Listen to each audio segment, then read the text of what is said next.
pantang kita membuat mereka melenggang kangkung mewujudkan ini. Betul?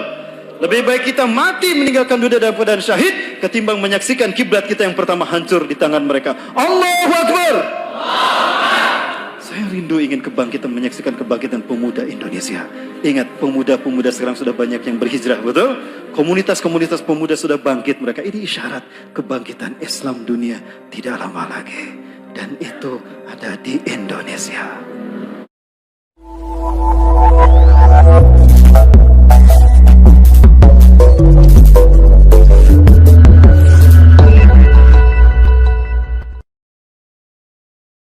Para sekalian, ini adalah kiblat kita yang pertama, Masjidil Aqsa.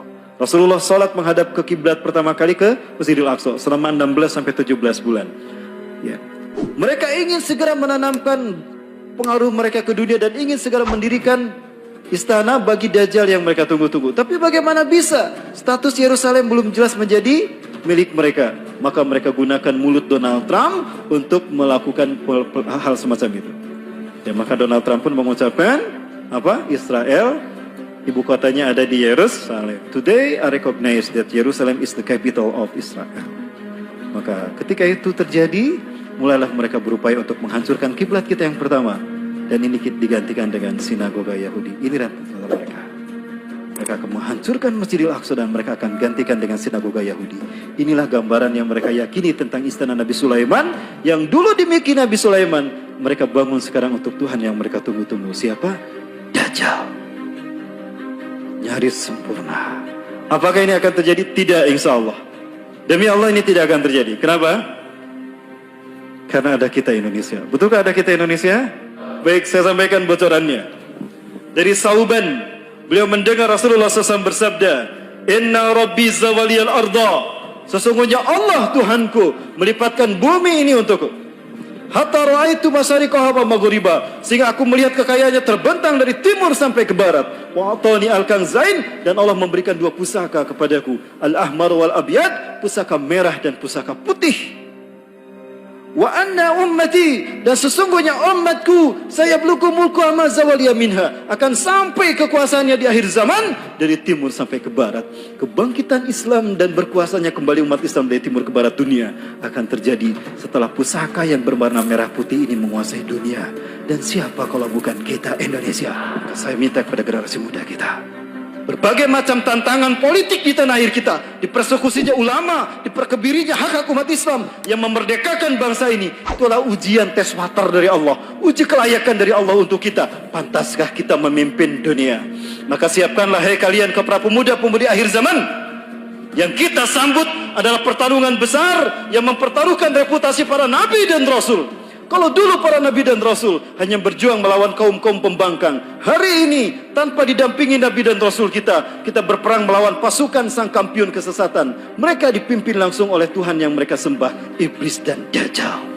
Ini adalah pertarungan paling bergengsi sepanjang pertarungan sejak peradaban dunia antara hak dan batil.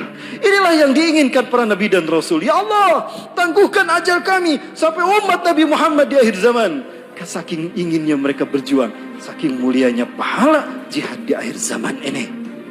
Jangankan berjihad di jalan Allah ini, menghidupkan sunnah Rasul saja pahalanya 100 mati syahid.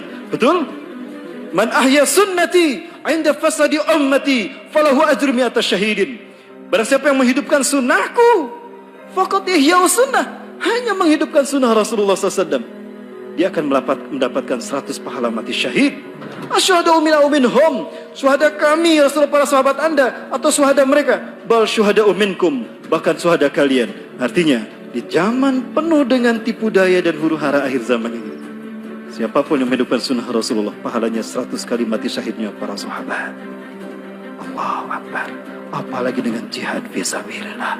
Dan itu berharap kepada kita Indonesia. Saya yakin Indonesia. Saya yakin Indonesia. Ini yang membuat saya bangga menjadi Muslim Indonesia. Dan jika sinagoga sudah berdiri, lalu apa yang diinginkan oleh Yahudi? Maka di saat itulah berhasil iblis dan Dajjal sampai pada puncak ambisi mereka mengalahkan Allah atas umat manusia, menguasai manusia dan memperbudak mereka tunduk sujud kepada iblis dan Dajjal tanpa disadari. inilah peta dunia yang hendak mereka ciptakan. Tidak ada artinya. There is not mean for the New World Order without Jerusalem. And there is not mean for Jerusalem without Al-Aqsa. Ya.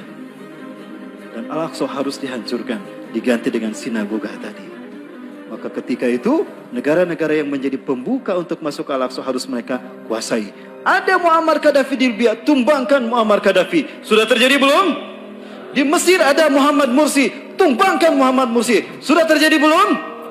Di Arab Saudi.